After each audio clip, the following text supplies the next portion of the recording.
The sleep illusion. The sleep illusion is the feeling that sleep is simple. You lie down, close your eyes, and drift off. But what actually happens is far more complicated. Your body shuts down, but your brain lights up. It cycles through stages, repairs cells, processes memories, sorts emotions, and balances chemicals, all without you knowing. And yet, most people treat sleep like an afterthought, like something you can skip, delay, or replace with caffeine. But your brain doesn't forget. It keeps score. And every hour you miss takes a toll, whether you feel it right away or not. The illusion goes deeper when you think you've gotten used to less sleep. You stay up late, scroll your phone, tell yourself 6 hours is enough. But your body disagrees. Reaction time slows, focus slips, emotions hit harder. And still, you feel like you're functioning fine. Because sleep deprivation doesn't make you feel tired. It makes you feel numb. You stop noticing how bad it is, and that's what makes it dangerous. It tricks you into thinking you're okay when you're running on empty. There's also a deeper trick your mind plays. You assume sleep is passive, that nothing important happens. But some of the most critical brain work only happens while you're out. Emotional processing, trauma regulation, long-term memory formation, things your waking self can't do. That's why a full night's sleep can change how you feel about something. Why problems look smaller in the morning. Why your mood, motivation, and memory all fall apart without it. That's the sleep illusion. The belief that sleep is a break from life, when it's actually the foundation of it. And the more you treat it like a luxury instead of a necessity, the more your brain will quietly fall apart behind the scenes. Until one day, you crash and wonder why. The sunk cost illusion. The sunk cost illusion is what keeps people stuck long after they should have let go. It's that voice in your head that says, "I've come this far, I can't stop now." You spend years in a relationship, months on a project, hours watching a movie you hate, and instead of walking away, you keep going. Not because it's working, but because quitting would feel like wasting everything you already put in. The time, the effort, the money. But here's the truth your brain doesn't like. Those things are already gone. You don't get them back by staying. You just lose more trying to justify what's already been lost. This illusion is powerful because it feels responsible. You tell yourself you're being committed, that you're loyal, that you're toughing it out. But really, you're trapped. You're pouring more into something just because you've already poured too much. And the more you invest, the harder it gets to walk away. It turns into a cycle, one where pride disguises itself as purpose, where fear of regret becomes a reason to keep choosing pain. It shows up in everyday decisions too. You finish a meal you don't like just because you paid for it. You stay in a degree you hate because you're 2 years in. You keep using a service that doesn't help you just because you bought the subscription. And in every case, the logic is the same. You're afraid to waste what's already wasted. So you double down. But every extra hour or dollar you add just digs the hole deeper. That's the sunk cost illusion. The belief that past effort makes something worth continuing. But that's not how reality works. What's gone is gone. The only question is whether you'll keep letting it cost you more. Sometimes the smartest move isn't to finish what you started, it's to know when to stop. The reverse placebo, nocebo. The reverse placebo, also called the Nocebo effect, is what happens when your mind believes something will harm you, and so it does. Not because of the substance or situation itself, but because of your expectation. You hear a pill might cause headaches and suddenly your head starts throbbing. You're told something could go wrong, and your body begins to react like it already has. The fear creates the symptoms. The belief becomes the experience. And the worst part is, you won't know it's coming from you, because it feels real. It is real, just not in the way you think. This illusion is terrifying because it flips everything you trust. You're not reacting to danger. You're reacting to the idea of danger. And your brain doesn't bother to check the difference. It releases stress hormones, increases pain sensitivity, messes with your digestion, even suppresses your immune system. All based on a thought. All triggered by a whisper that something might be wrong. And the more you focus on it, the more your body confirms it. A self-fulfilling prophecy. Powered by belief, fueled by fear. You've probably felt it without realizing. Feeling sick after reading side effects. Getting anxious in a place where you once had a panic attack. Feeling pain in a spot that was never injured. And when doctors say it's all in your head, they're not always wrong. But that doesn't mean it's fake. The suffering is real. The symptoms are real. But the cause isn't physical. It's psychological. And that makes it harder to trace, harder to treat, harder to explain. That's the Nocebo effect, the reverse of healing. A mind so powerful, it can harm the body just by expecting harm. And if you don't understand how easily belief turns into biology, you might spend your life fighting ghosts your own brain created. The choice illusion. The choice illusion is one of those things that's hard to notice until someone points it out. You go through your day picking things, what to wear, what to eat, what to click, and you feel like you're in control, like you're making decisions. But most of the time, those decisions were already narrowed down for you. You don't choose what shows up in your feed. You don't choose what's on the menu. You just choose from what's available. And because there are options, it feels like freedom. But what you're really getting is a small window inside a much bigger locked room. This shows up in more places than you think. You get a list of career paths in school, but no one asks if those are the only ones. You scroll through a store and think you're picking your favorite product, but your attention was already directed there by ads, placement, and price. Even opinions start to feel like choices, like you're deciding what to believe. But so much of it is framed in advance. What side you're shown, what information gets boosted. It gives the sense that you're forming your own view, when really, you're reacting to what you were given. The illusion goes deeper when consequences come into play. If things go wrong, it's on you. Because you chose. You start to think, I should have picked better. But you were never given the real full set of options to begin with. You were offered paths that looked open, but all led to the same place. And that subtle trick shifts all the pressure onto the individual. You're left believing that your failure was personal, not systemic, not designed, just your fault. That's the choice illusion. Not the absence of freedom, but the appearance of it. The belief that you're steering the ship when the ocean itself has been mapped out for you. And the more confident you are in your choices, the less you question who built the walls around them.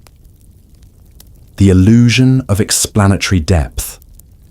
The illusion of explanatory depth is something we all fall for without realizing.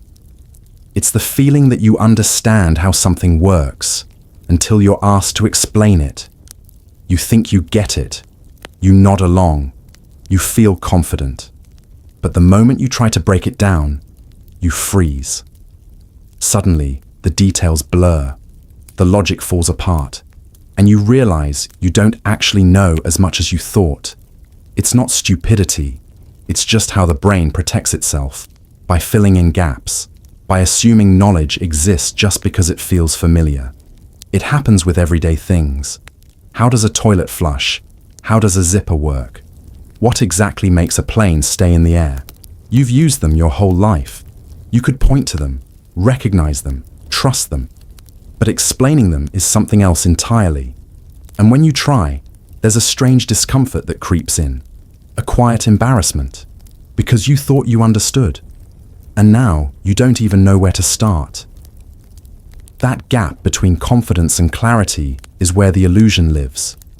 Psychologists found that people consistently overestimate their understanding of even the simplest systems. They rate their knowledge high until they're asked to explain. Then the rating drops, not because they lost intelligence, but because they finally checked, And that's the scary part. Most people never check. They just walk around assuming they understand the world, making choices, forming beliefs, arguing online, all based on ideas they couldn't explain if their life depended on it. That's the illusion of explanatory depth. The mind's quiet tendency to swap real understanding for a feeling of understanding. It keeps things simple, comfortable, but it also hides how fragile your knowledge really is. And unless you stop to test it, unless you ask yourself to actually explain the things you believe, you'll never notice how deep that illusion goes. The illusion of certainty. The illusion of certainty is one of the most dangerous tricks the mind can play. It makes you feel like you know, like your beliefs are solid, like your memories are accurate, like your view of the world is the right one. And because that feeling is so strong, you stop questioning it. You double down, you defend it, even when it's based on things you never fully understood in the first place. That's what makes it so convincing.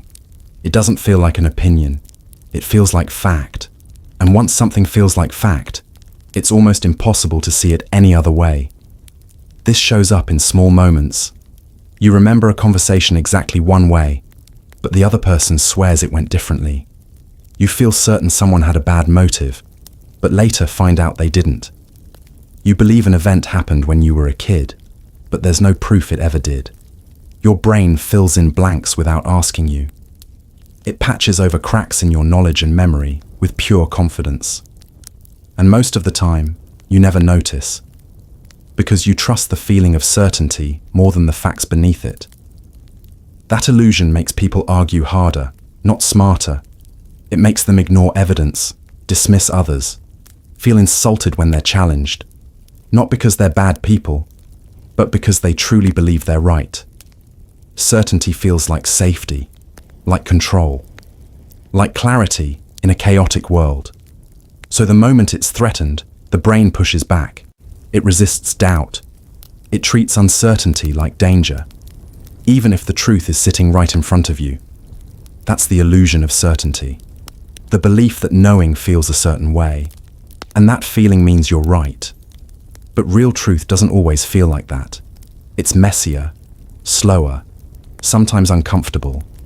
And if you can't admit you might be wrong, then certainty isn't clarity, it's blindness. Mirror illusion. The mirror illusion is one of those things you've probably never really questioned. You look into a mirror every day, and what you see feels familiar. It feels like you, but it's not. It's a reversed image. Left is right, right is left. And your brain just accepts it, because that's what it's used to. Most people go their entire lives only ever seeing the flipped version of themselves. So when they see a photo, unflipped, it feels off.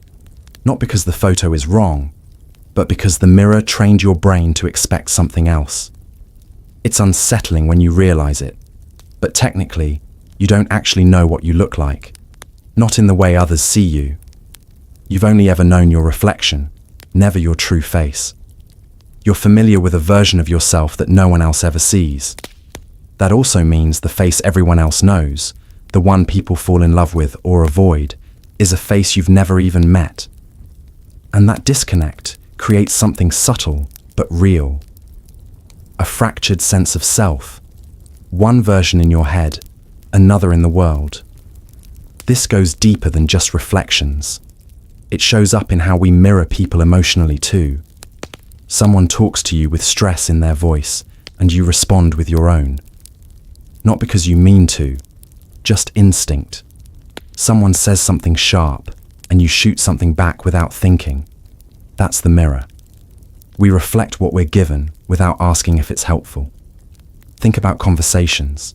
Someone says, "I don't feel like myself lately." And right away, the mirror kicks in. "Yeah, I've been off too." Now the moment's shifted.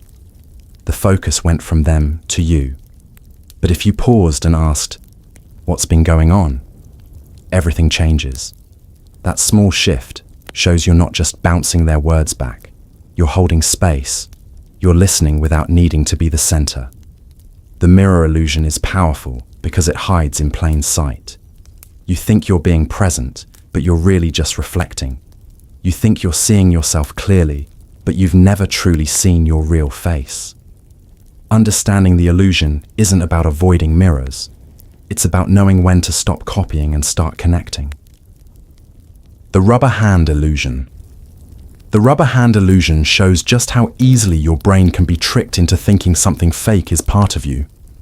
In the experiment, a person rests their real hand out of sight while a rubber hand is placed in front of them. Both the real and fake hands are stroked at the same time. After a minute, something strange happens. The brain starts to believe the rubber hand is real. People flinch when it's threatened. They feel a sense of ownership over something they know isn't theirs. And it doesn't take hours, it takes seconds. That's how fast your brain rewires its sense of self. What's disturbing is how willing your body is to believe a lie, if the signals match. Your eyes see the stroking, your skin feels it. The brain connects the dots. It doesn't care if the hand looks slightly off, or if logic says it's fake. The brain trusts input more than reality. It trades truth for consistency. Because to your nervous system, feeling real is more important than being real. This illusion goes beyond hands. It raises questions about how stable your body image really is. If a plastic hand can feel like yours, what else can be absorbed into your sense of self? Tools, screens, even virtual avatars. They all start to feel like extensions of you, with enough repetition. The line between where you end and the outside world begins isn't as clear as you think. Your brain updates your body map constantly, and it's more flexible and fragile than anyone expected. That's the rubber hand illusion. A simple trick that reveals something massive. That your body isn't a fixed idea in your mind. It's a suggestion. And when the signals are right, your brain will believe almost anything belongs to you, even if it's made of rubber. The Baader-Meinhof Illusion. The Baader-Meinhof Illusion makes you feel like the universe is suddenly sending you signals. You hear a new word once, and then it shows up everywhere. A car you've never noticed suddenly appears on every street. A random fact you just learned keeps popping up like it's following you. But it's not magic. It's not a glitch in the world. It's a glitch in your brain. Once something enters your awareness, your mind starts looking for it. And because it's now important, you notice it more. Not because it's new. Just because you finally started paying attention. The scary part is how fast it happens. You hear something in passing, don't even think much of it. And then your brain flags it as relevant. From that point on, it feels like the world changed. But it didn't. You did. It's your perception that shifted. And that shift can mess with your sense of reality. You start to believe something is showing up more often when it's really just you filtering differently. Like seeing patterns where none exist. Like connecting dots that were always there but never lit up before. This illusion can lead to false confidence. You think something must be common, or popular, or spreading, just because you keep seeing it. But that doesn't mean it's everywhere. It just means it's everywhere to you. And once your brain latches on, it starts collecting evidence to prove itself right, even if that evidence is meaningless. It builds a loop, notice, confirm, repeat, until it feels like truth, even when it's not. That's the Baader-Meinhof Illusion. The belief that something is suddenly appearing more, when in reality, your awareness just locked onto it. It shows how easily perception can be mistaken for reality, and how often we confuse what we see more with what actually exists more. The world didn't change. You just started noticing. The Reality Illusion. The Reality Illusion is the belief that what you experience is how things actually are. That what you see, hear, and feel reflects the world as it exists. But it doesn't. Your brain filters everything before you become aware of it. It edits, fills in blanks, smooths over gaps, and shapes reality into something you can handle. You don't notice this happening, because it feels seamless, like you're seeing the truth, but you're not. You're seeing a version, a mental rendering, and it's designed to feel real, not to be real. This illusion shows up in small ways every day. Your eyes don't capture full detail. Your brain guesses the missing parts. Your memories aren't recordings, they're reconstructions. Even your sense of time stretches and compresses depending on how you feel. You're not moving through some fixed, objective reality. You're inside a carefully filtered experience, one that's biased, incomplete, and shaped by everything from your mood to your beliefs. But because it feels so smooth, you trust it. You build your life around it, without realizing how much is being left out. And the problem is, once you trust that illusion too deeply, you stop questioning it. You stop asking what you're not seeing. You think your version of reality is the version. And that makes it hard to understand other people who are living inside their own filtered world. You assume they're wrong, or confused, or irrational, when really they're just seeing through a different lens, one you don't have access to. That's the reality illusion. The idea that your experience is the full picture, when it's really just your brain's best guess. And the more certain you feel about the world around you, the more likely you are to be missing something important. Because sometimes the most convincing lie is the one that feels the most real. The illusion of time. The illusion of time is the sense that it moves at a steady pace. 1 second, 1 minute, 1 hour, all ticking forward like clockwork. But that's not how you experience it. Some days stretch endlessly, while others vanish in a blur. A single moment can feel like forever, or like nothing at all. Time isn't something you feel evenly. It bends around emotion, memory, attention. It speeds up when you're distracted, slows down when you're scared, freezes when something changes your life in an instant. And yet, we act like it's constant, like it's a straight line we're all riding together. This illusion becomes obvious in hindsight. Childhood summers felt infinite, but now entire years disappear before you realize they passed. It's not that time changed. It's that your brain stopped paying as much attention. Novelty stretches time. Repetition compresses it. That's why new experiences feel long and routines feel short. The more familiar life becomes, the faster it seems to slip by. And without realizing it, you start to live on autopilot. Days blur. Moments fade. You stop remembering not because nothing happened, but because nothing stood out. It goes deeper when you realize how much of your life is spent outside the present, thinking about the past, worrying about the future, replaying what you should have said, imagining what might go wrong. Your body is here, but your mind is somewhere else. And that disconnection creates a quiet sense of loss, like time is leaking away while you're not looking. Because it is. You're here, but you're not really here. That's the illusion of time. The belief that you have it, understand it, control it. But you don't. You experience it through a lens that constantly shifts. And if you're not careful, it's gone before you even realize you were wasting it. The Thatcher Effect. The Thatcher Effect is one of those illusions that feels normal, until it doesn't. You look at a photo of a face turned upside down, and nothing seems off. Maybe it feels weird, but not disturbing. Then you flip the image upright, and suddenly everything looks horrifying.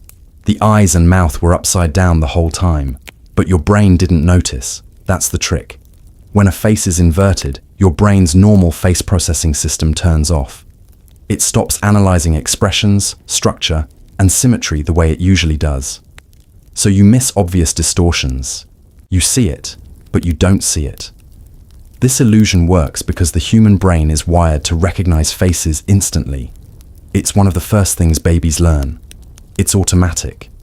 But that system only works when a face is upright. Once the face is rotated, the brain treats it like any other object. It loses the ability to read it properly.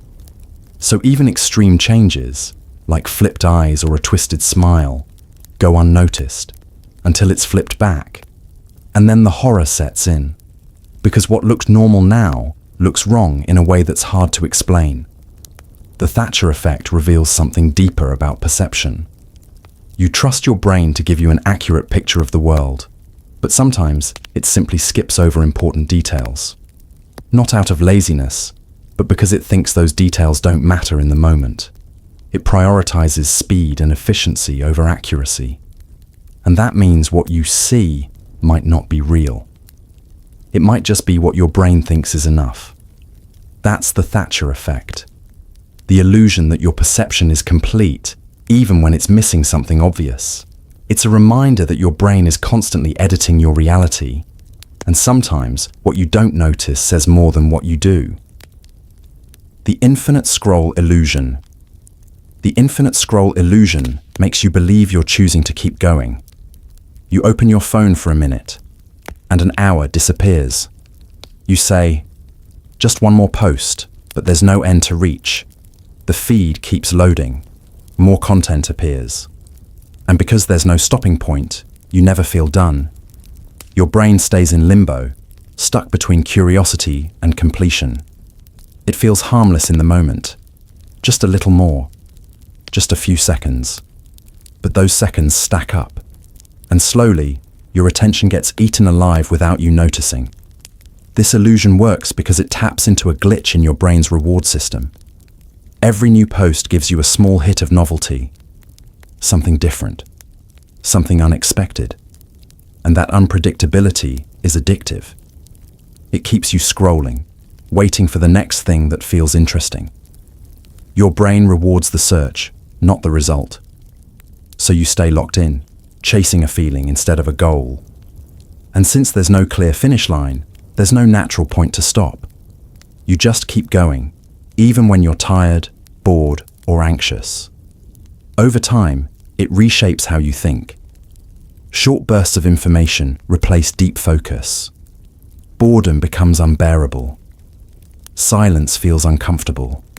And even when you're offline, your brain craves that endless drip of stimulation. You try to concentrate, but part of you is waiting for a dopamine hit that never comes. Because reality doesn't scroll. It sits still. And the more time you spend in infinite loops, the harder it becomes to stay grounded in anything that doesn't reward you instantly. That's the infinite scroll illusion.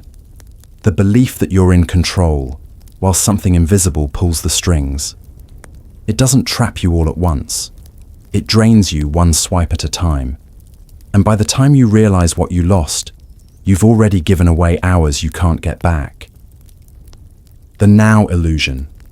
The now illusion is the feeling that you're living in the present moment, that what you're experiencing right now is happening in real time. But it's not. Your brain is always slightly behind. It takes milliseconds to process what you see, hear, and feel. And by the time you're aware of anything, it's already happened. Your consciousness is watching a delayed version of the world. A highlight reel stitched together just fast enough to feel immediate. But it's not immediate. It's edited, filtered, and played back just late enough to seem real. This delay is small, but it matters, because it means your sense of now is fake. It's a reconstruction. The brain holds back for a moment to collect and organize all the inputs, then releases a version of reality it thinks will make sense to you. That version becomes your experience. It feels smooth, continuous, but it's not. It's a story your brain tells you, slightly after the fact, and that means you're never truly in the present. You're always catching up. It gets weirder when you realize how flexible this illusion is. Time feels slower during danger, faster during fun. Entire days can feel like minutes, or the other way around. The now you experience is elastic, shaped by focus, emotion, and context. Your memories alter it, your expectations bend it, and still, you trust it, even when it's lying to you in plain sight. That's the now illusion. The belief that you're experiencing reality in real time, when you're actually living in a slightly delayed simulation. One that feels real enough to trust, but distorted just enough to trap you in a version of the present that never actually existed. The Horizon Illusion. The Horizon Illusion is the belief that satisfaction lives just ahead of you, that once you reach a certain goal, make a certain amount of money, fix a certain problem, you'll finally feel done. But when you get there, the feeling doesn't last. The goalposts move, the excitement fades, and your brain immediately starts scanning for what's next. You tell yourself it's ambition, progress, growth, but most of the time, it's just a loop, a quiet trick that makes you believe peace is always one step further than where you are. It shows up everywhere. You think a relationship will make you whole, but it doesn't. You think a promotion will make you proud, but it wears off. You imagine life will feel lighter after one more thing falls into place, but something else always takes its spot. The brain adapts fast. What once felt like success quickly becomes your new normal. And once it does, it loses its weight. It stops feeling like achievement and starts feeling like expectation. This illusion can make life feel like a never-ending climb. You keep pushing, reaching, chasing, without ever really arriving. And because you've tied happiness to outcomes, the present moment always feels incomplete. Not because something's wrong, but because you've trained yourself to believe that happiness lives somewhere you haven't been yet. So you keep walking toward the future, hoping it will finally feel like enough. That's the Horizon Illusion, the sense that meaning, peace, or fulfillment is waiting just over the next hill. But when you finally reach it, all you'll see is another hill. And if you're not careful, you'll spend your whole life chasing something that was never meant to be caught. The Placebo Illusion. The Placebo Illusion is the belief that healing only comes from something real, something chemical, something measurable. But sometimes, the most powerful changes come from nothing at all. You take a sugar pill, and your pain fades. You hear calming words, and your body relaxes. You believe you're being treated, and so you begin to heal. Not because of what's in the pill, but because of what's in your mind. The expectation of relief becomes the relief.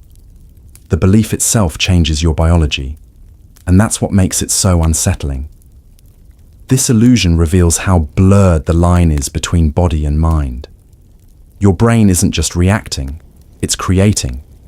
It releases dopamine, endorphins, even immune responses, based on what you think is happening. And the results are real. Real chemical shifts, real symptom relief, real progress. But when people hear placebo, they think fake, they think imagined. What they don't realize is that the effect might be created in the mind, but it echoes through the entire body like it's physical. You've probably felt it without knowing, feeling better after hearing a doctor's voice, calming down after a pill you didn't even need, gaining energy just because someone said you should. And the more authority or ritual something has, the stronger the effect. A white coat, a glass of water, a few confident words, and your brain responds like it's medicine. Because to your nervous system, belief is often more powerful than the substance itself. That's the placebo illusion. The idea that only the external world can fix what's broken inside you.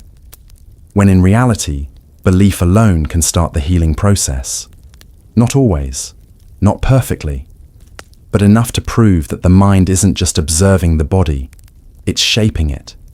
And the moment you believe something will help, it just might, even if it was never real to begin with.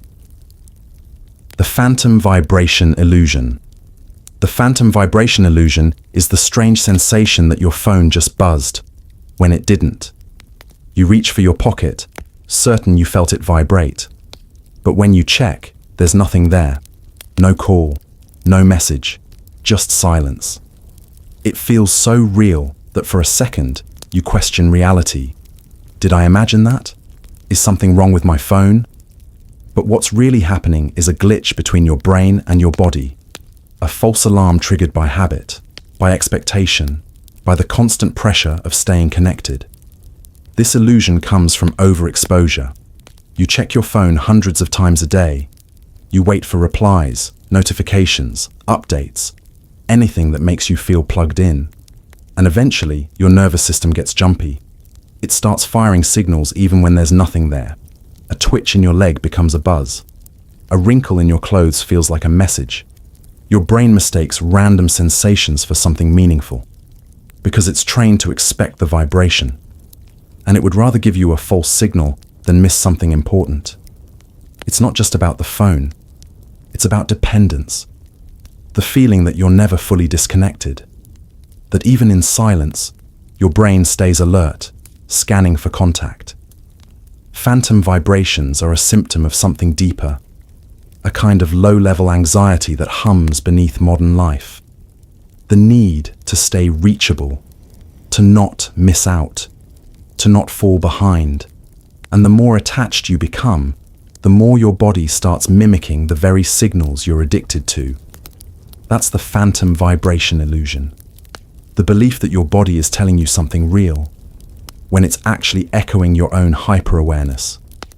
It's not your phone that's vibrating. It's your nervous system, rewired by habit. A quiet reminder that the line between technology and the self is thinner than we think. The Müller-Lyer Illusion. The Müller-Lyer Illusion is the one where two lines look different in length, even though they're exactly the same. One has inward-pointing arrows, the other has outward ones, and instantly your brain sees one line as longer. You can measure them. You can prove they're identical, but it doesn't matter. Your perception won't change. Your eyes lie, and your brain defends the lie. Not because it's broken, but because it's trying to make sense of something based on rules that usually work, but not here. This illusion taps into how your brain interprets depth and space. In the real world, lines and angles suggest perspective. So when you see certain shapes, your brain assumes one is farther away and mentally adjusts its size. It's not just seeing, it's predicting. But in this case, that prediction backfires. The environment isn't real, the depth isn't there, but your mind processes it as if it is, stretching or shrinking what you see to match a world that doesn't exist. What's disturbing is how stubborn the illusion is. Even when you know the lines are equal, you can't unsee the difference. It's not a choice. It's hardwired. And that raises a bigger question. How many other things feel true only because your brain insists they are? How many of your perceptions are just illusions you never learn to question? That's the Müller-Lyer Illusion, a simple trick of arrows and lines that exposes something much deeper, that your reality isn't based on what's real. It's based on what your brain expects to be real. And sometimes, even when the truth is right in front of you, your mind refuses to see it. The illusion of transparency. The illusion of transparency is the belief that other people can see what you're feeling. That your anxiety, your fear, your self-doubt, it's all obvious. You assume your emotions are leaking out. That everyone can hear the shake in your voice, or see the tension in your face. But most of the time, they can't. What feels intense on the inside barely registers on the outside. Your panic looks like quiet. Your embarrassment looks like silence. And while you think you're being seen clearly, you're really just projecting your inner world onto theirs. This illusion starts early. When emotions feel overwhelming, the brain assumes they must be visible. It's a survival instinct. If you feel exposed, you act more carefully. But in reality, people are distracted. They're focused on their own worries, their own appearances. They're not analyzing you as closely as you imagine. And that gap between what you feel and what others perceive creates a strange kind of loneliness. You think you're obvious, but you're actually invisible. It goes the other way too. You assume you can read people just as easily, that you can tell when someone's lying, nervous, angry, but most of the time you're guessing. And those guesses are based more on your own expectations than on anything real. You think you're tuned in, but you're really just seeing what you expect to see. That's how misunderstandings happen, how people talk past each other, how silence gets mistaken for judgment, and judgment for truth. That's the illusion of transparency, the belief that what's inside you is written all over your face. But it's not, and neither is theirs. Most of what we feel stays locked behind the eyes, hidden behind practiced expressions. And if you assume people can see through you, you'll spend your life guarding emotions they were never even looking for. The end of history illusion. The end of history illusion is the belief that who you are right now is basically who you'll always be. You can look back and see how much you've changed, your opinions, your habits, even your personality. But when you think about the future, you feel like you've arrived. Like this version of you is the final one. That the music you like now, the people you care about, the beliefs you hold, those are locked in. But they're not. Just like before, you'll shift again. Quietly. Gradually. In ways you don't see coming. And the future version of you will likely look back at this moment and wonder how you ever thought you were done growing. It's a comfortable illusion, and that's why it sticks. Thinking you're finished gives you a sense of control. You make plans, commit to long-term paths, define yourself like it's permanent. But you're building on something unstable. You're assuming your future self will want the same things you do now, and they won't. They'll have different needs, different regrets, and different priorities, but you can't see that yet, because right now feels solid, like the end of a story, when it's actually just a chapter.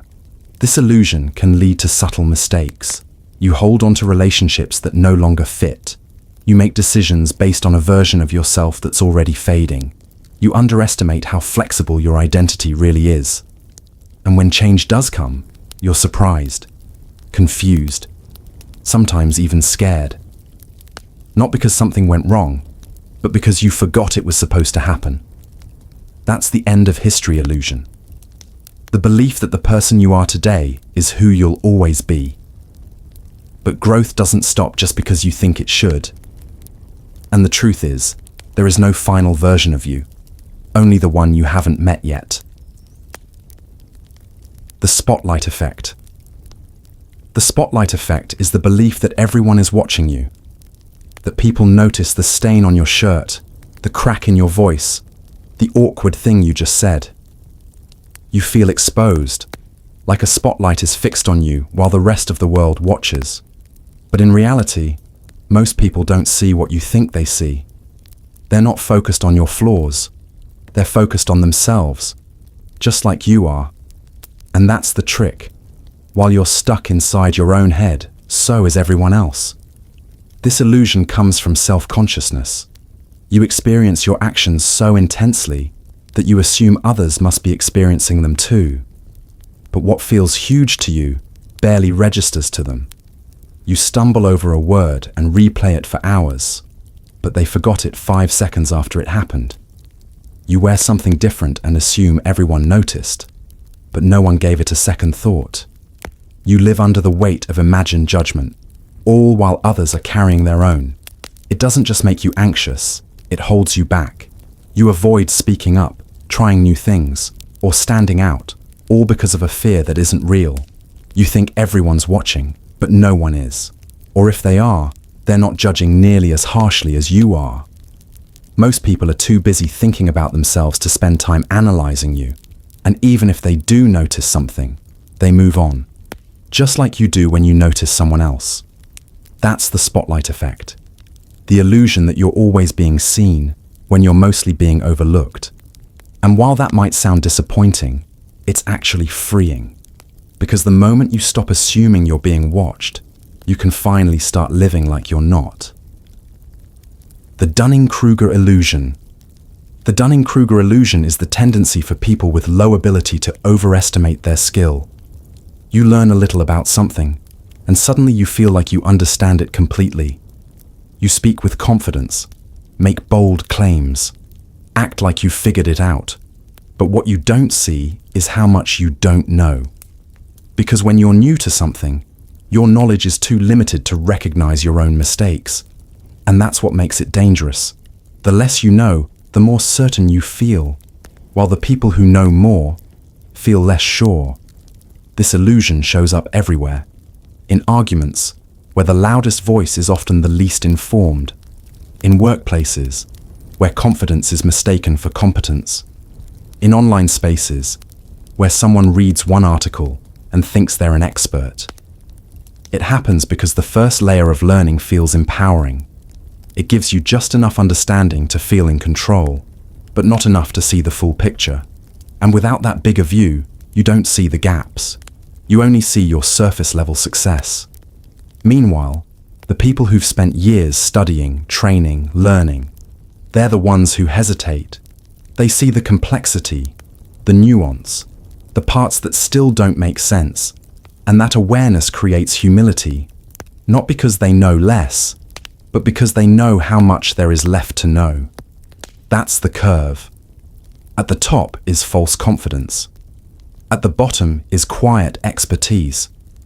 And in between is the uncomfortable realization that you might have been wrong all along. That's the Dunning-Kruger Illusion. The belief that confidence equals competence, when in reality, the loudest voice in the room isn't always the wisest, and the real experts are often the ones who know enough to stay quiet. The anchor illusion.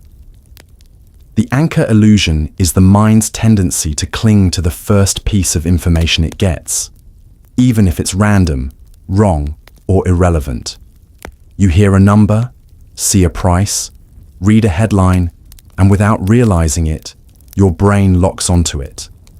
That number becomes the reference point, the anchor, and every thought that follows is quietly pulled toward it. You negotiate a price and aim near the first offer. You guess someone's age and can't help but stick close to the number you just heard. It feels logical, but it's not. It's mental gravity, dragging your judgment towards something that should have never mattered in the first place. This illusion is everywhere. You see a shirt marked down from €200 to €100, and it feels like a good deal, even if €100 is still too much. You estimate the distance of a trip based on a sign you passed. You take someone's opinion more seriously just because they said it first. Your brain doesn't stop to ask, is this anchor valid? It just grabs onto it, because having a starting point feels safer than starting from scratch. And the moment it latches on, your sense of value, fairness, or accuracy starts to bend. What makes it worse is how unaware you are of it. Anchoring doesn't feel like manipulation. It feels like intuition. You think you're reasoning, comparing, judging things on their own. But in the background, that first detail is still steering your thoughts. Even when you try to adjust, you rarely adjust enough, because the anchor is sticky, and it doesn't let go easily. That's the anchor illusion, the hidden bias that turns irrelevant numbers into powerful influences. It's a reminder that your decisions are more fragile than they feel, and sometimes the thing pulling your mind in one direction was never supposed to matter at all. The moral illusion.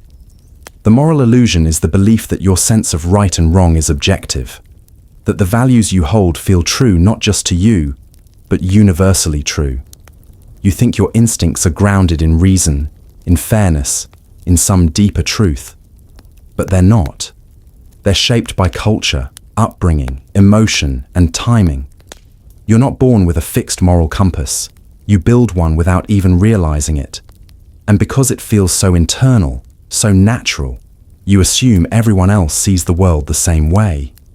Or should. This illusion becomes dangerous when it turns judgment into certainty.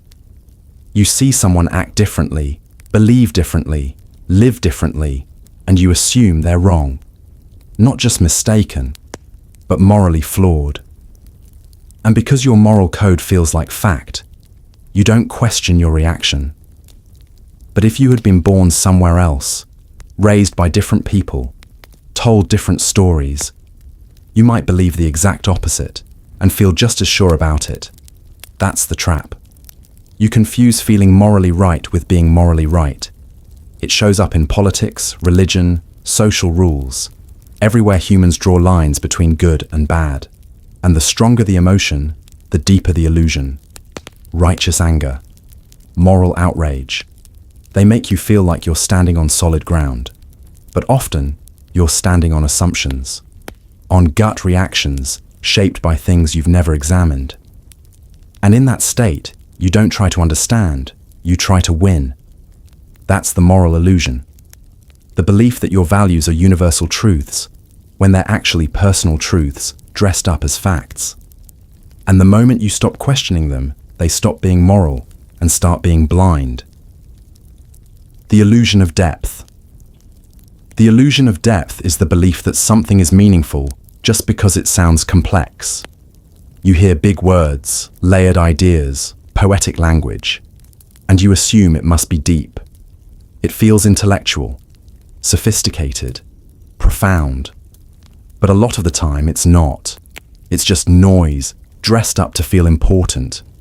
Complexity doesn't always equal clarity. And in fact, the more complicated something sounds, the easier it is to hide that it says almost nothing at all. This illusion shows up in conversations, books, even social media posts.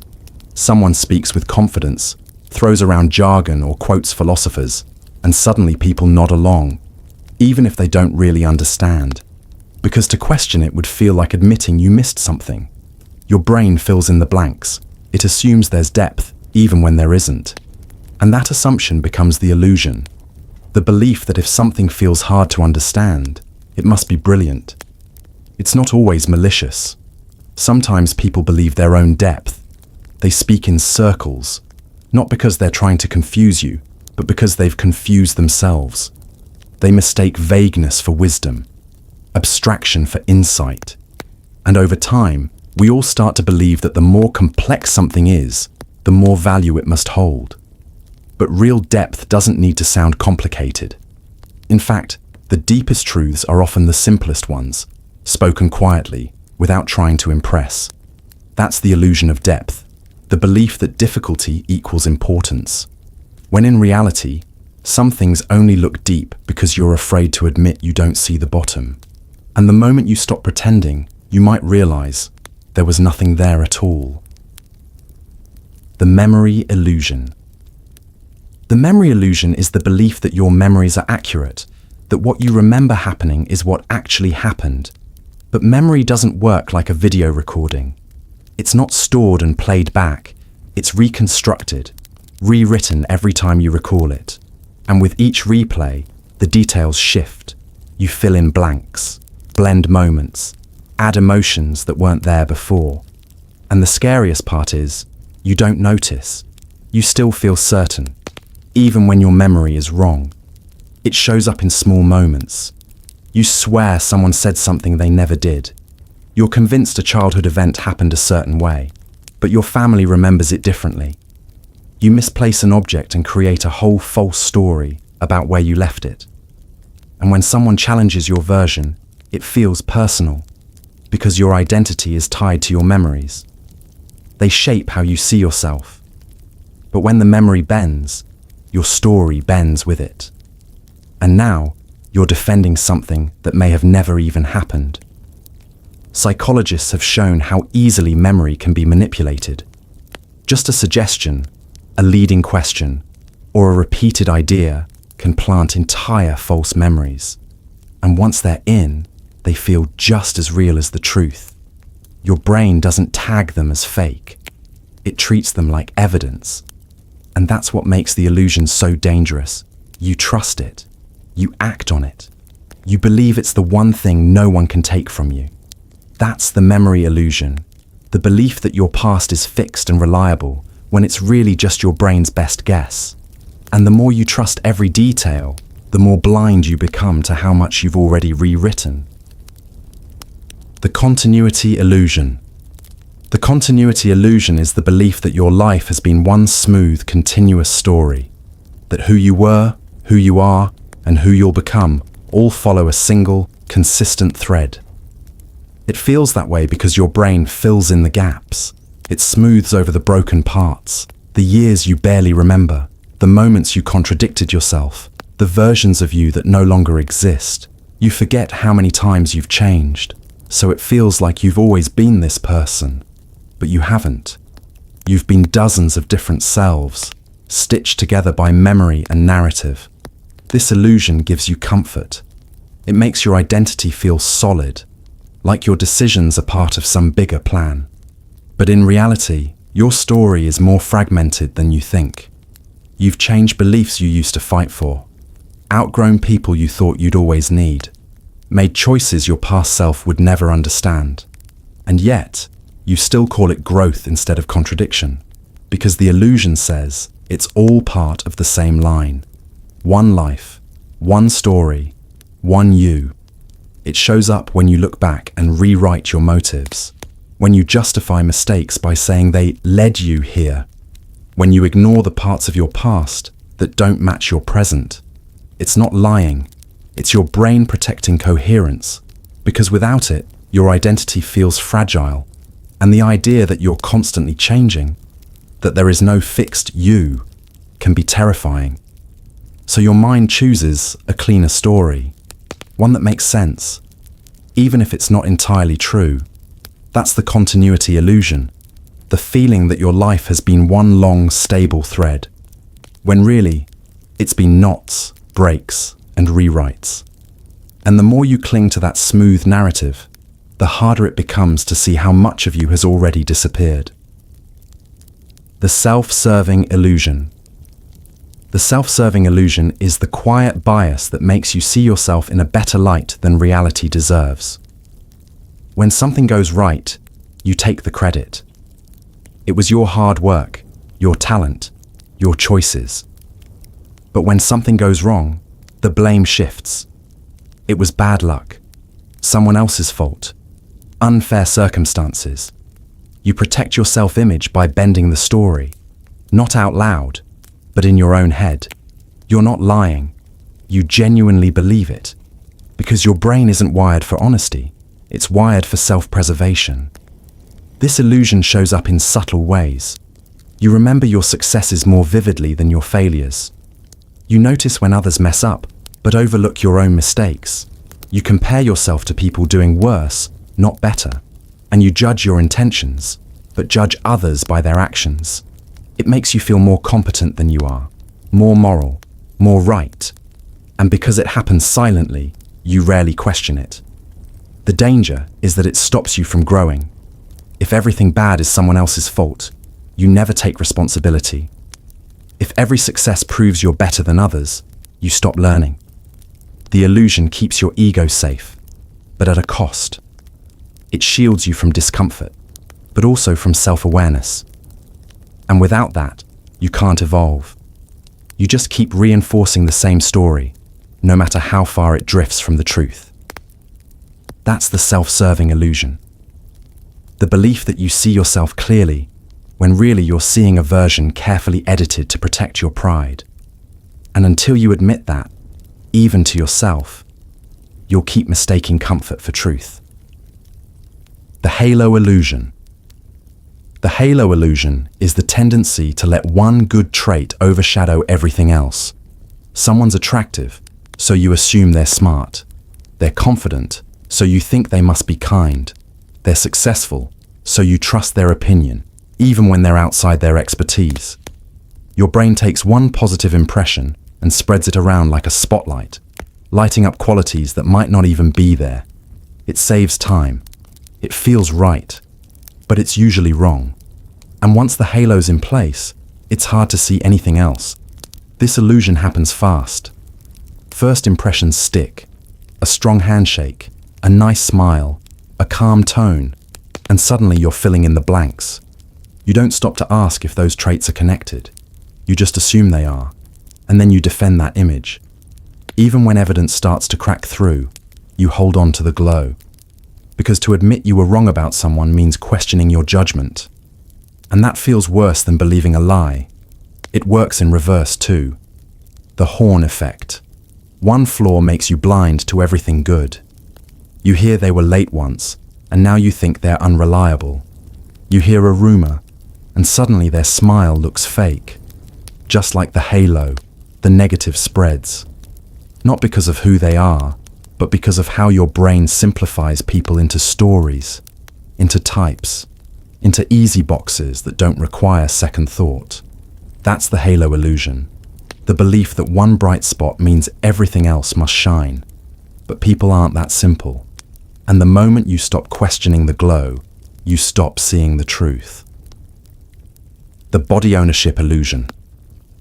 The body ownership illusion is the strange experience of feeling like something not part of you actually is. In the classic experiment, your real hand is hidden from view, while a fake rubber hand is placed in front of you. Both are stroked at the same time, and within seconds, your brain starts to adopt the fake one as its own. You flinch when it's threatened. You feel protective over it. And even though you consciously know it's not your real hand, something deeper says otherwise. That's because your brain doesn't determine ownership through logic. It decides based on patterns. If what you see matches what you feel, your brain connects the dots. It doesn't care what the hand is made of. It just cares that the signals line up. This illusion shows how fragile and flexible your sense of self really is. You think your body is something solid and permanent, something you always know. But it turns out your mind is constantly updating that map in the background. It's not loyal to flesh or bone. It's loyal to whatever matches your sensory expectations. That's why people can begin to feel like a tool, a prosthetic limb, or even a virtual avatar is part of them. The brain doesn't ask for permission before it rewrites what you are. And once it does, that fake piece becomes real, at least to your nervous system. But it goes deeper than illusions in a lab. In some rare cases, people feel like one of their own limbs isn't theirs, not because of injury, but because their brain rejects it. It feels foreign, out of place, like it shouldn't be there. Some even want the limb removed just to feel whole. And that's where the illusion turns dark, when the brain's internal wiring glitches and parts of your own body become strangers. It proves your sense of ownership is not just physical, it's psychological, and it can break. That's the body ownership illusion, the belief that your body is clearly and unquestionably yours. But what you feel as you is constantly being constructed behind the scenes. And if the signals change, even slightly, your body can become unfamiliar in a way that's impossible to explain and impossible to ignore. The stability illusion. The stability illusion is the belief that life will keep unfolding more or less the way it is now, that tomorrow will look like today, that your routines, your environment, your relationships, all of it is steady, safe, predictable. But that feeling is built on a fragile foundation, because stability isn't the default state of life, it's the exception. Change doesn't always happen gradually. Sometimes it arrives in a phone call, a sudden choice, an ordinary moment that splits everything into before and after. And yet, even knowing that, your brain keeps predicting calm, because it needs to. Uncertainty is too heavy to carry every day. This illusion helps you function. It makes it easier to plan ahead, to feel safe leaving your home, to believe that what you love won't suddenly disappear. You wake up assuming people will still be there, that systems will still work, that the ground beneath you won't shift. But history and personal experience say otherwise. Things fall apart, people leave, accidents happen, and no matter how much you prepare, you're never really ready.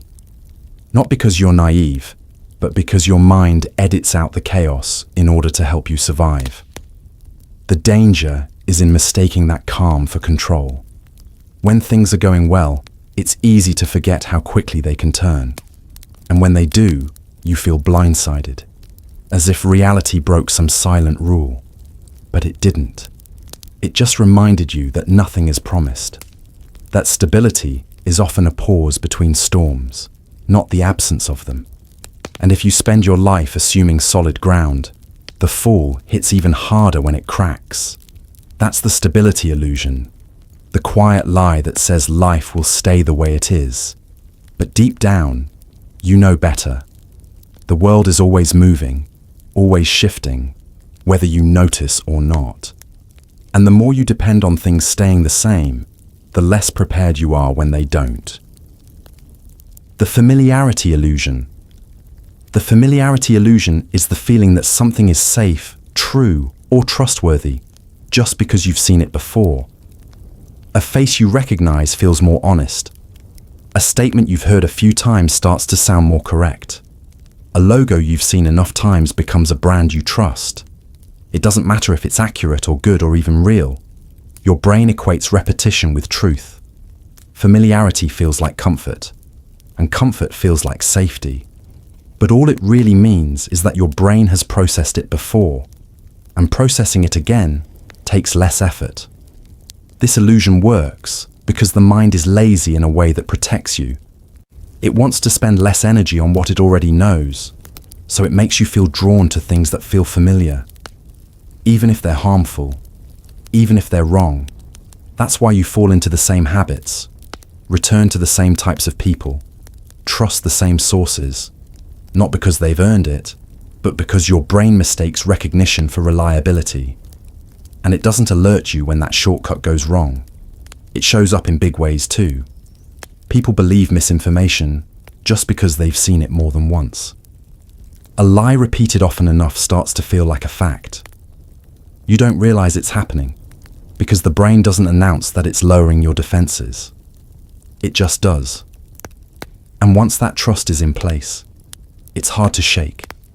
You're not just accepting the information, you're accepting the feeling it gives you, that it's familiar, and therefore, probably right. That's the familiarity illusion, the quiet trick where repetition becomes belief, where exposure becomes trust, and the more often you see something, the less likely you are to question it, even if you should. The illusion of randomness. The illusion of randomness is the belief that chance has a pattern, that when something happens often, it's hot, that if it hasn't happened in a while, it's due. Your brain hates the idea of true randomness. It's uncomfortable, unpredictable, impossible to control. So instead, it looks for meaning. It sees streaks where there are none, clusters where none were planned. It finds shapes in noise and cause in chaos. Not because those patterns exist, but because your brain needs them to. This illusion shows up everywhere. In gambling, people bet more after a few losses, thinking a win is coming. In sports, fans believe in lucky socks or cursed stadiums. In daily life, you think bad things happen in threes, or that two coincidences must mean something deeper is going on. But randomness doesn't care about balance. It doesn't remember what just happened. It doesn't owe you anything. And still, you search for signs in the chaos, because believing it's random feels worse than believing it's personal. The brain was built to find patterns. It's what helped humans survive. But that strength becomes a weakness when applied to pure chance. You think you're seeing structure, but you're seeing what you expect to see. And that expectation makes you act on false beliefs, trusting gut feelings over math, memory over probability, illusion over truth. That's the illusion of randomness, the belief that chance has a rhythm when it only has noise. And the more meaning you assign to what's random, the more control you think you have over something that was never yours to control. The McGurk Effect. The McGurk Effect is a strange glitch in how you process the world. You hear one thing, but see something else, and your brain creates a third version that's completely wrong. In the classic example, a video shows a person saying bar, but their mouth clearly forms far. And even though the sound never changes, most people start to hear far instead. That's because your brain doesn't separate the senses, it blends them. And when sight and sound don't match, it picks the version that feels most consistent, not the one that's true. This illusion shows how easily your perception can be altered without you realizing it. You think you're hearing accurately. You trust your ears. But the moment your eyes see something different, your brain rewrites the experience. Not intentionally, just automatically. And once that illusion kicks in, it's nearly impossible to unhear it, even when you know the truth. It's not about logic. It's about how your senses work together to create what you believe is real. It gets deeper when you realize how often this happens in daily life.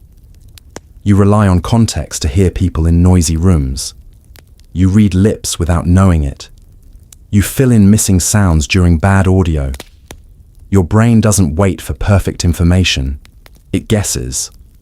And when it guesses wrong, you don't notice. Because it still feels right. That's what makes it so unsettling. You're not perceiving reality, you're perceiving what your brain thinks reality should be. That's the McGurk Effect. The illusion that you hear the world clearly when your brain is blending what you see and hear into something that might not exist at all. And once you realize how easily that mix can be corrupted, you start to question just how many of your experiences were never really yours to begin with. The ownership illusion. The ownership illusion is the belief that the things you own are just objects, when in reality, they become extensions of you. Once something is yours, it starts to feel more valuable, more important, even if nothing about it has changed. Psychologists call it the endowment effect.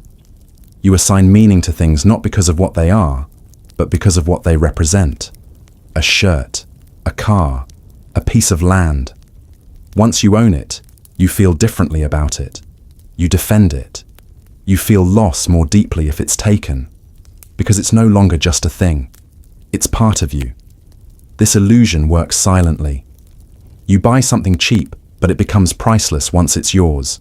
You overestimate its worth, feel protective of it, maybe even irrational. You see someone touch your belongings and feel a flash of discomfort. Why? Because ownership isn't just legal, it's psychological. Your brain draws a circle around what's mine, and everything inside that circle gets special treatment. The more emotionally invested you are, the more powerful the illusion becomes. It goes deeper than objects.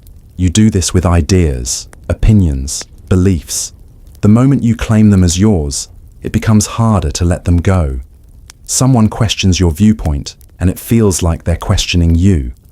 That's why debates get personal, why changing your mind feels like weakness, because the things you own in your head feel like they define you, even when they shouldn't. That's the ownership illusion, the belief that you control your things, when often they control you.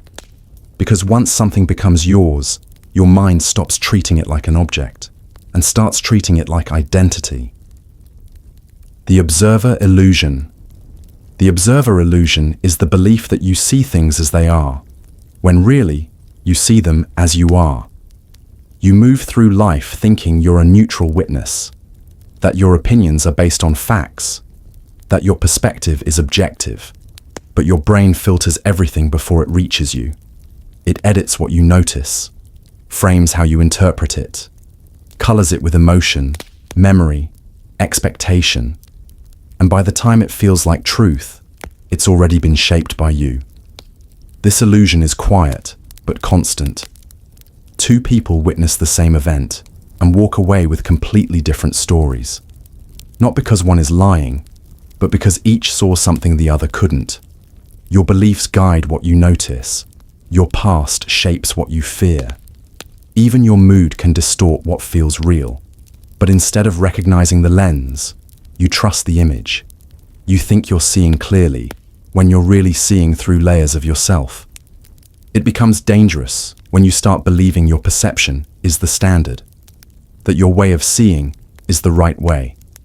You judge others as irrational, emotional, blind, without realizing you're just as biased, just as limited. Everyone thinks they're the calm observer in a world of distortion, but no one is. We're all inside our own frame, watching from behind our own glass. That's the observer illusion. The belief that you're watching reality unfold, when you're really watching a version filtered through your own mind. And the moment you forget that, you stop observing and start mistaking your own reflection for the truth. The effort justification illusion. The effort justification illusion is the belief that something must be valuable simply because it was hard. You put in time, energy, sacrifice, and so it has to be worth it. You tell yourself the pain had a purpose, that the struggle meant something, because if it didn't, what was it all for? Your brain doesn't like the idea of wasted effort, so it rewrites the value of the outcome. It inflates the reward. Not because the thing was good, but because the process to get it was hard. This illusion is why people defend bad choices, why they stay in relationships, jobs, or paths that stopped serving them long ago. If they leave now, it means everything they gave was for nothing. So they double down. They push forward, not because they want to, but because they feel they have to. The harder it was to get there, the more they convince themselves it's right. Even when it clearly isn't. It happens in small moments too. You spend hours building something poorly designed, but keep it because you built it. You pay for something overpriced, so you convince yourself it was a smart decision. You endure something uncomfortable and walk away saying it was meaningful, just to make the pain make sense.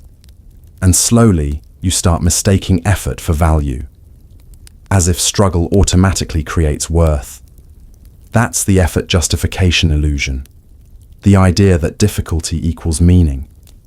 But not everything hard is good, and not every sacrifice leads to something worth keeping. Sometimes the bravest thing isn't to keep justifying the cost, it's to admit it wasn't worth it and let it go. The illusion of thinking. The illusion of thinking is the belief that you're always in control of your thoughts, that you direct your mind like a tool, deliberate, focused, conscious. But most of what runs through your head isn't chosen. It just shows up. Memories, worries, judgments, ideas, they rise on their own. And instead of questioning where they came from, you accept them as yours, as if every thought you have is something you created. But you didn't. Not all of them. Not most of them. This illusion is comforting. It makes you feel in charge, like your mind is a clean space where reasoning happens. But the truth is, most thinking is reactive. It's automatic. You hear something and your brain responds. You see a face and a judgment forms. You feel an emotion and thoughts race to justify it.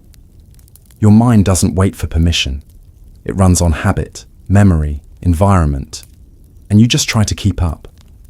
Sometimes you call it overthinking, sometimes intuition, but often it's just noise that feels like thought. You only notice this illusion when your thoughts start working against you. When they spin, repeat, pull you down. You try to stop them, but they keep coming. You think you're broken, but you're not. That's just how the mind works. The problem isn't that you're thinking too much. It's that you believed thinking was always under your control. And now that it's not, you don't know what to do with it. That's the illusion of thinking. The quiet lie that every thought is chosen, reasoned, and true. When really, your mind is more like a radio. You hear what it plays, but you don't always pick the station. And sometimes the smartest thing you can do is not to think harder, but to listen more carefully to what's actually being said. The effort illusion. The effort illusion is the belief that more effort always means better results. That if you try harder, stay up later, push more, you'll succeed. It feels true. Effort is praised. Hustle is admired. So you grind, thinking the outcome will rise with the input. But the truth is messier. Some things don't work no matter how hard you try. And sometimes trying harder makes it worse.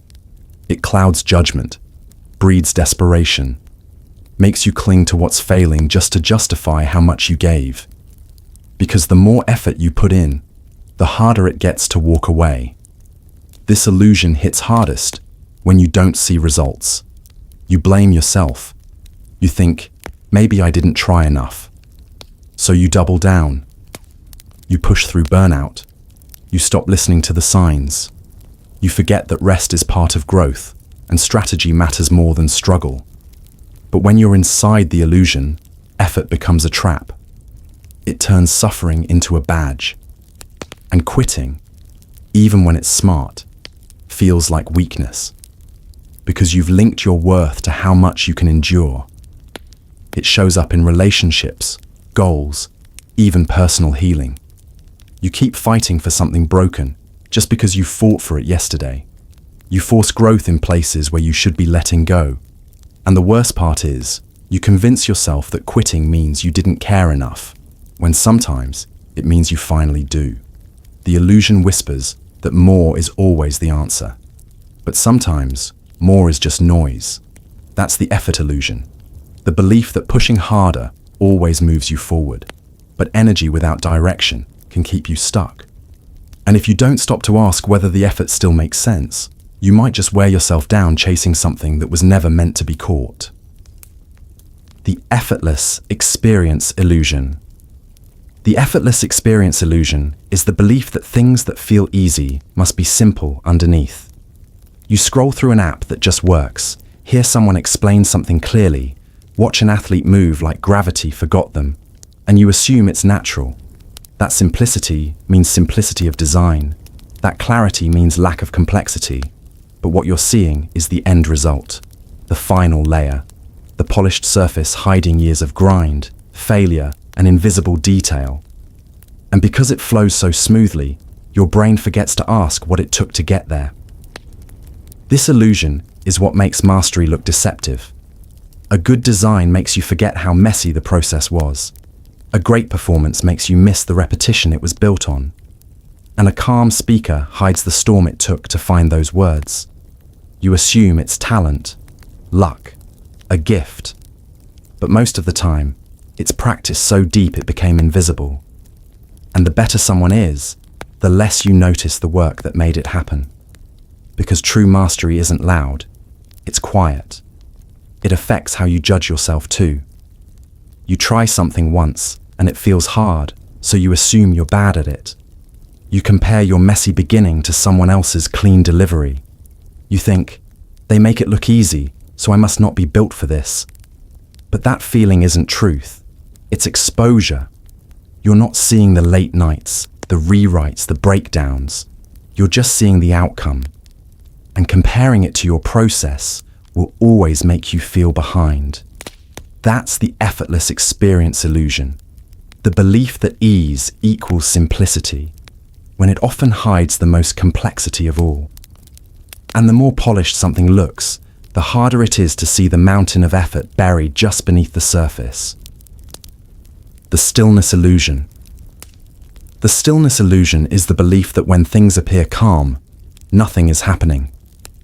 You sit in a quiet room, hear no noise, feel no urgency, and assume everything's at rest. But underneath stillness, entire systems are moving. Thoughts are forming. Emotions are shifting. The body is repairing itself. The mind is sorting through chaos. Silence is not the absence of activity. It's just the absence of obvious activity. And the more you expect movement to be loud, the more you miss the quiet work that matters most. This illusion shows up when you're trying to grow. You expect to feel progress, to see change. And when you don't, you panic. You think you're stuck, but growth doesn't always announce itself. Sometimes it looks like boredom, like doubt, like sitting with a feeling long enough for it to stop scaring you. You want transformation to be dramatic, but most of it happens in the slow, unseen moments when you're still enough to let things shift on their own. It's the same with healing. You expect clarity, relief, some obvious signal that you've moved on. But real healing is subtle.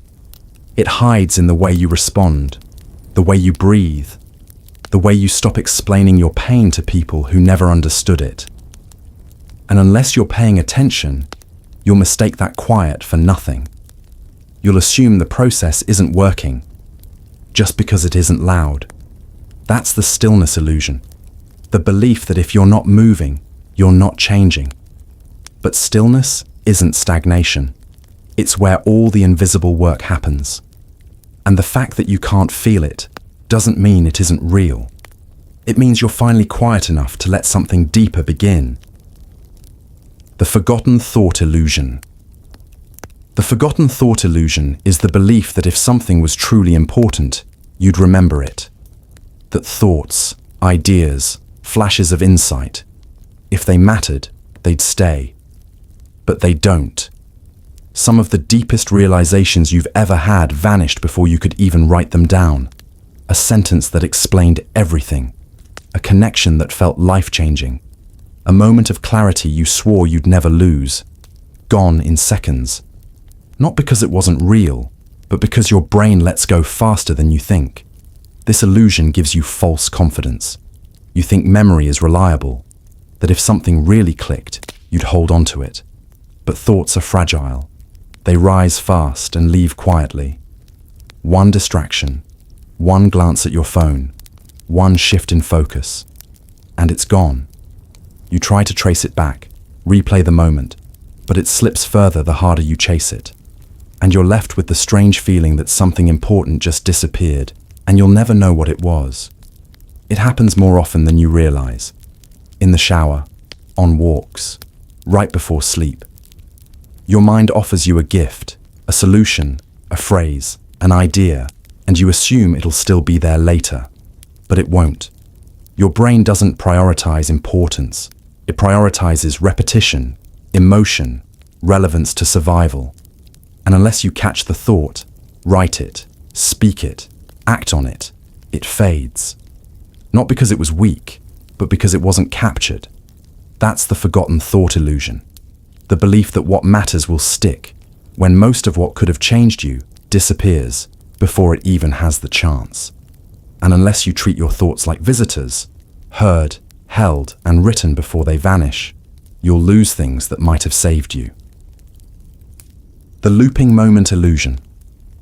The looping moment illusion is the eerie feeling that a moment is repeating itself. Like you've been here before, heard this before, felt this exact combination of time, place, and thought before.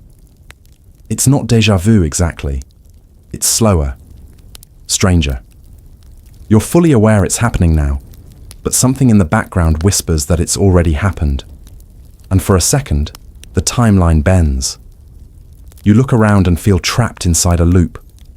Not because the world is repeating, but because your perception is. This illusion usually passes in silence. You don't say anything.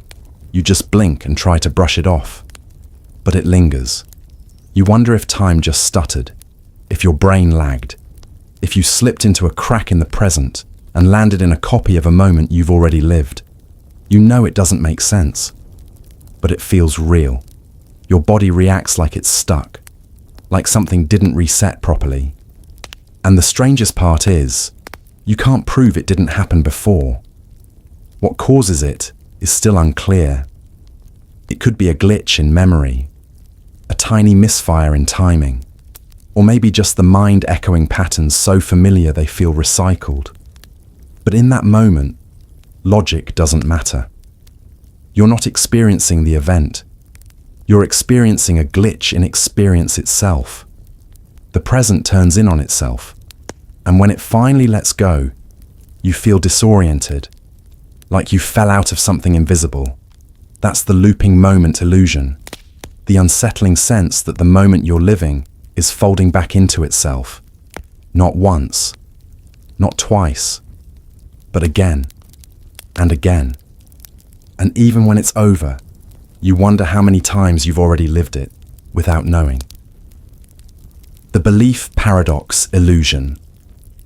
The belief paradox illusion is the quiet contradiction of thinking your beliefs define you, while forgetting that you didn't choose most of them.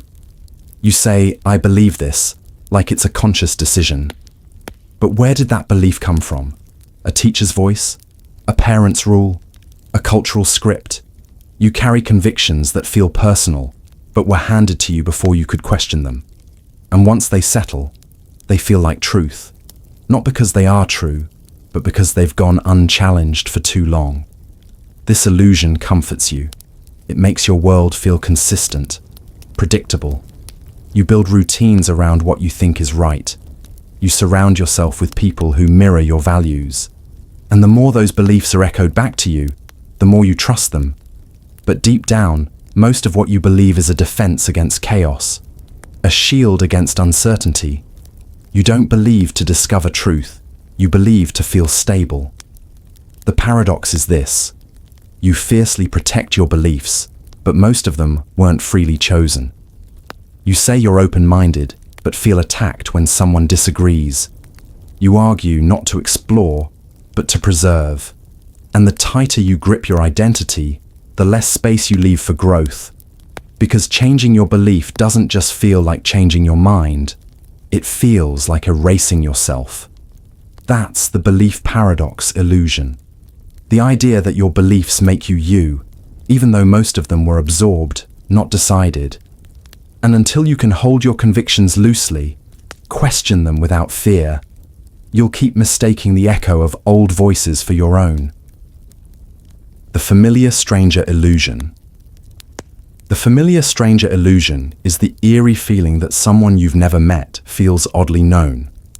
A person on the street, a quiet face on the bus, someone you've passed 100 times but never spoken to. You don't know their name. You've never heard their voice. And yet, when you see them, there's a strange comfort, like they exist just outside your life's edges. Close, but unreachable. Present, but never quite real. They feel like background characters, but your brain treats them like something more. This illusion forms through repetition. You see someone enough times, and your brain starts building a story. Not a detailed one, just enough to make them familiar. You assign a vibe, a mood. You notice their patterns, their posture, the way they check their phone, or always wear the same coat. And that repeated exposure tricks your mind into thinking you know them. But you don't. You've just seen them enough for your memory to stitch their face into your internal world. It's harmless, until it's not. Because the mind craves explanation. You feel connected to someone who's a complete mystery, and it unsettles you. You wonder if they notice you too, if they've made up stories about you. You start filling in gaps that were never yours to fill. And sometimes, you even grieve when a familiar stranger disappears. Because in a strange way, they were part of your life. Quietly, invisibly. Like a dream you kept having, but could never fully describe. That's the familiar stranger illusion.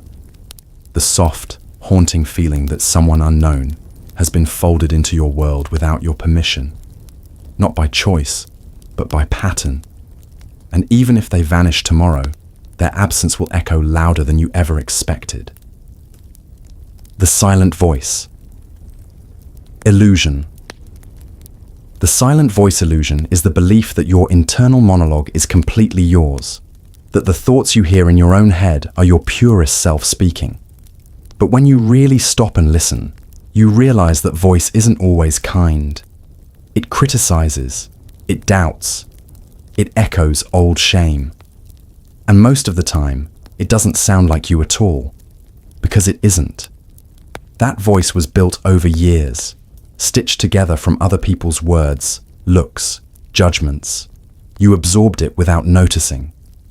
And now it speaks in your tone, using your name, pretending to be truth. This illusion hides in plain sight. You hear the voice so often, you stop questioning its source. It tells you you're not good enough, that you're falling behind, that you shouldn't have said that, shouldn't have done that, shouldn't even try. And you believe it, not because it's right, but because it's familiar. It's been with you longer than some memories, louder than some feelings. And the scariest part is that you've started mistaking it for instinct. But when you trace it back, it often has a face, a moment, a tone, maybe a parent, a teacher, a friend who wasn't. You remember when the silence started filling with words that weren't really yours, and suddenly the illusion cracks. Because if that voice can be borrowed, can be inherited, then maybe it can also be replaced. Maybe silence isn't emptiness. Maybe it's the space where your real voice is waiting to speak. That's the silent voice illusion, the quiet lie that the narrator in your mind is you. When sometimes it's just an echo, a memory playing on loop. And to hear yourself clearly, you first have to get quiet enough to know which voice was never yours to begin with. The exit door illusion. The exit door illusion is the belief that, no matter how heavy life feels, there's always a way out, that if things get too dark, too loud, too unbearable, you can just leave. Not necessarily in the dramatic sense, but emotionally, mentally, spiritually. You tell yourself you'll disappear if it gets worse. Ghost everyone. Run. Start over somewhere nobody knows you. The idea becomes a quiet comfort. You might not use the door, but knowing it's there keeps you from falling apart. It becomes less of a plan and more of a pressure valve. But the illusion is this. When you finally reach the door, it doesn't open the way you thought it would. You realize there's nowhere to vanish to. You carry yourself wherever you go. The pain doesn't stay behind. The thoughts follow. The old version of you keeps whispering even after you've changed your clothes, your name, your city. You thought escape was external, but it was never about leaving. It was about not knowing how to stay. It creeps into your relationships too. You keep one foot out, just in case. You don't let people all the way in, because you're always scanning for exits. You mistake detachment for strength. But the truth is, the door becomes a prison of its own. You spend so long preparing to leave that you never fully arrive. You become a visitor in your own life, a ghost haunting a future you're too afraid to trust. That's the exit door illusion, the quiet hope that escape will save you, when all it really offers is a delay. And until you stop checking for exits, you'll never actually be free. The observer's cage illusion. The observer's cage illusion is the haunting sense that you're not fully living your own life, that you're just watching it unfold from somewhere deep behind your eyes. You go through the motions, say the right things, play the part. But inside, there's a strange distance, like you're behind glass. You're present, but not in it. You see yourself smile, hear yourself talk, nod in conversations, but it all feels slightly off, as if someone else is driving, and you're just along for the ride, silently watching it all happen without touching the wheel. This illusion doesn't scream, it whispers. It hides behind calm faces, stable routines, normal days. And that's what makes it disturbing, because on the outside, nothing looks wrong. But on the inside, you feel trapped in observation, trapped in thought, like you're analyzing life instead of living it, like you're standing just outside of the moment, always 2 seconds behind, always thinking about the experience instead of feeling it, and no one notices, not even you at first. It creeps in during long periods of stress, loneliness, or burnout. When life feels out of your control, the mind protects itself by pulling back, detaching. But that defense becomes its own prison. You start to feel unreal, hollow. You laugh, but it doesn't echo inside you. You look in the mirror and feel like you're watching a character you forgot how to play. And the more you try to snap out of it, the more it tightens, because you're trying to fight a feeling from within the cage that caused it. That's the observer's cage illusion, the quiet disconnection between life and self. And the cruel trick is this: the more you watch yourself live, the less alive you feel. And until you find the courage to step back into the mess, the real, raw, unfiltered mess, you'll stay stuck in a version of yourself that never fully arrives. The erased presence illusion. The erased presence illusion is the quiet, aching feeling that you're there, but no one sees you. You exist in the room, take up space, breathe the same air, But somehow, it's like you're invisible. You speak, and people talk over you. You smile, and no one looks back. You could vanish mid-sentence, and the conversation would keep going without a pause. It doesn't feel like rejection. It feels worse, like you were never fully real to them in the first place.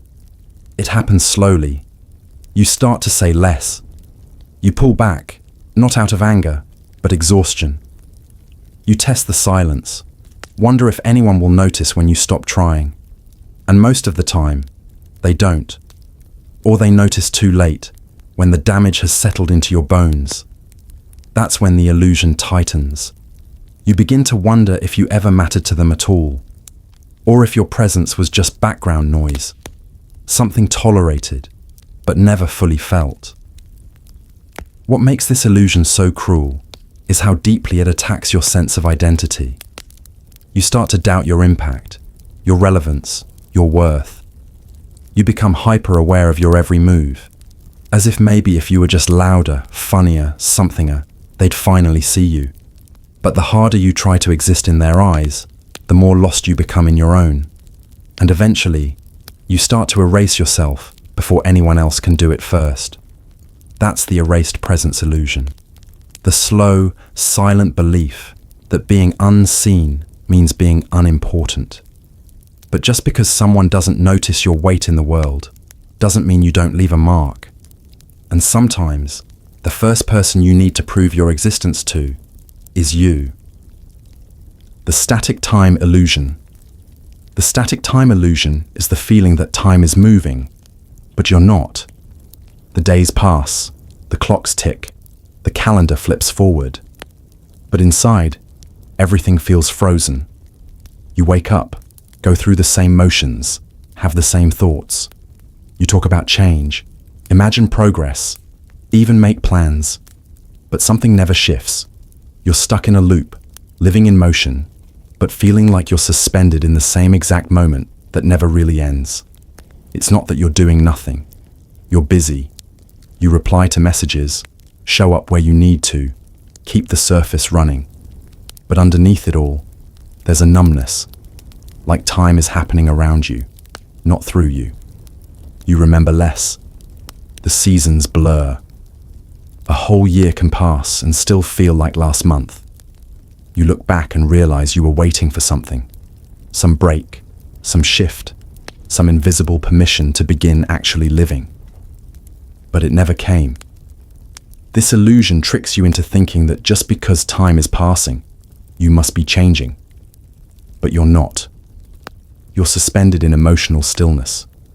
Maybe from burnout. Maybe from fear. Maybe from not knowing where to go next. And the scariest part is that everyone around you keeps moving. They evolve, grow, leave. And you start to wonder if they notice that you've been paused for longer than you care to admit.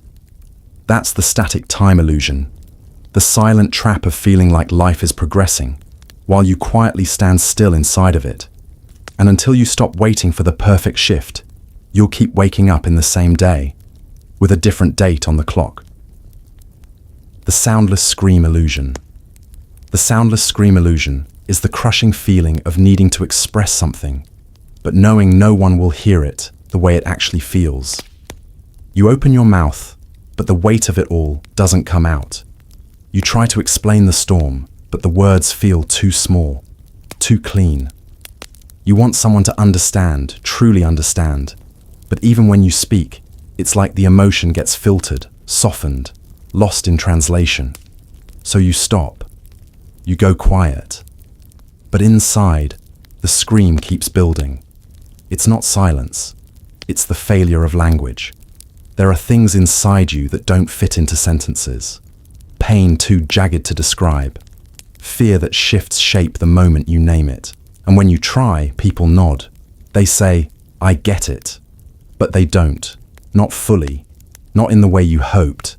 And that gap, that space between what you feel and what others can grasp, becomes a kind of loneliness no amount of talking can fix. You start to perform okayness. You smile to keep people comfortable. You downplay your emotions so you don't scare them off.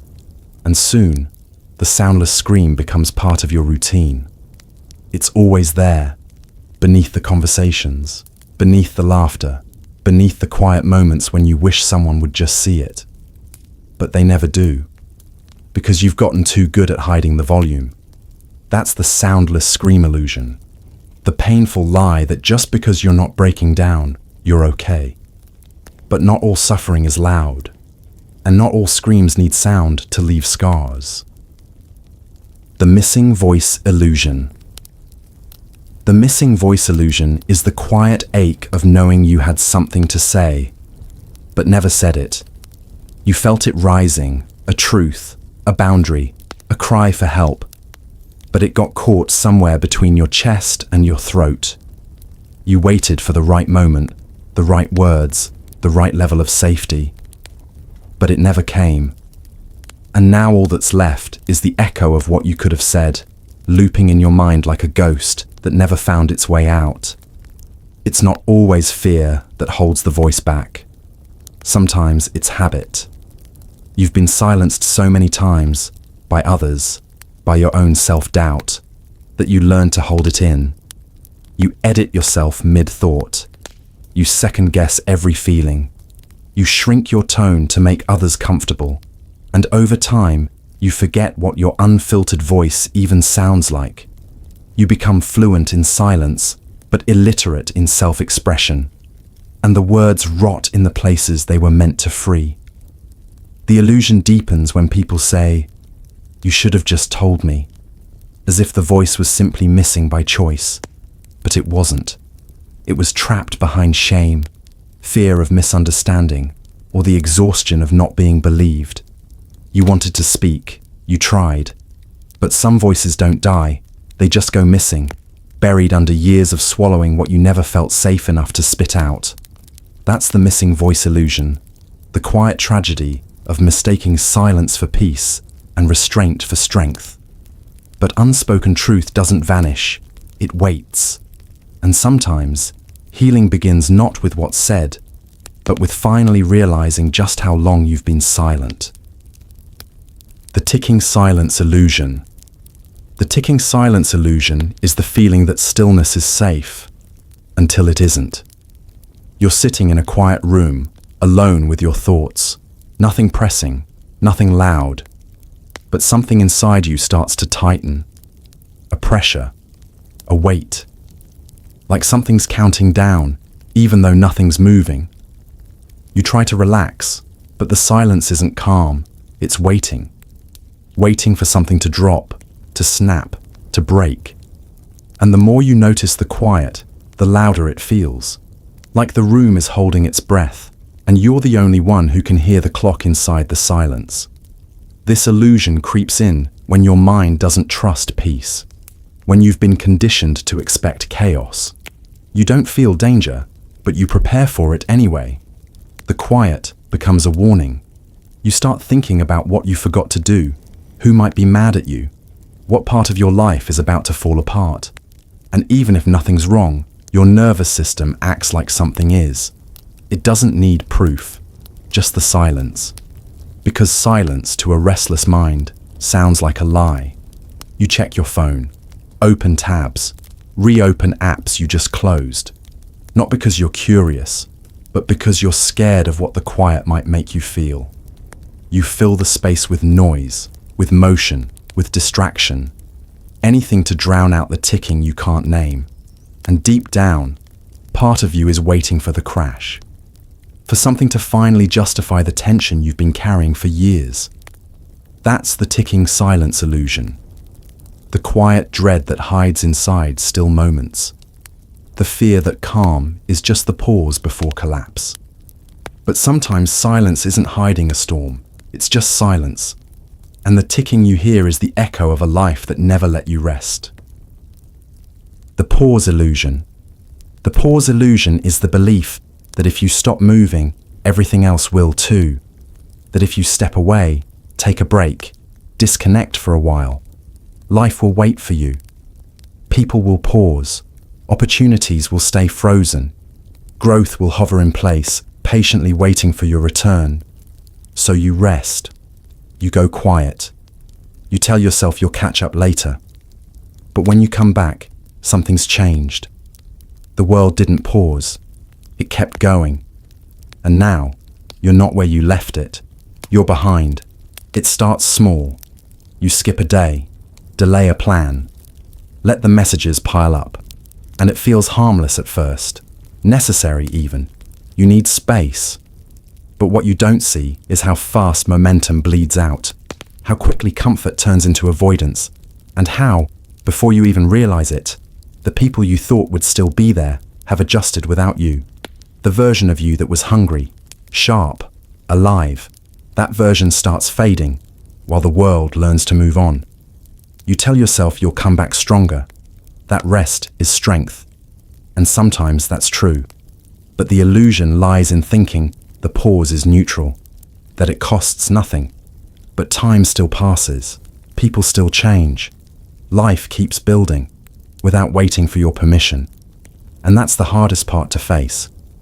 That stepping back doesn't freeze anything but you. That's the pause illusion. The comforting lie that life hits pause just because you need a break. But it doesn't. It never did. And if you stay paused too long, you don't just lose time. You lose the version of yourself that was ready to run. The coincidence illusion. The coincidence illusion is the belief that certain patterns are just random because it's easier than facing what they might really mean. You think of someone and they text you. You hear a word you've never heard before and suddenly it shows up everywhere. You dream about a place and the next day someone brings it up. You laugh it off. Weird timing. What are the odds? But deep down, a quieter part of you wonders, was that really just chance? Your mind is wired to connect dots. It searches for meaning, even when none exists. And that's where the illusion begins. One strange coincidence turns into a sign. Two turn into a pattern. And soon, you start feeling like something is aligning. Like the universe is whispering to you through repetition. It feels comforting at first. Magical even. Like your life is being gently guided. But then it turns. Because what happens when the patterns aren't good? When the signs feel like warnings? When every bad feeling gets confirmed by another strange event? That's when the illusion becomes a trap. You start seeing messages in everything. Random becomes suspicious. Unrelated events feel connected. You try to decode life like a secret message. But the more meaning you assign, the less control you feel. And now, you're not just living. You're scanning, watching, waiting for the next strange alignment to justify the fear you already feel. That's the coincidence illusion. The mind's desperate attempt to make chaos feel like a plan. But not everything has a message. And sometimes, randomness is just random, even when it doesn't feel like it. The validation Mirage illusion. The validation Mirage illusion is the belief that once enough people approve of you, the emptiness will go away. You chase likes, praise, compliments, moments of recognition that feel like they'll finally fill the silence inside. And for a second they do. A notification hits, someone says, "I'm proud of you," and the fog clears. But it never lasts. The feeling fades fast, and you're back to needing more. A new post, a new win, a new reason to feel like you matter. It's not about ego, it's about survival. Somewhere along the line, your worth got tied to reaction. You didn't feel enough by default.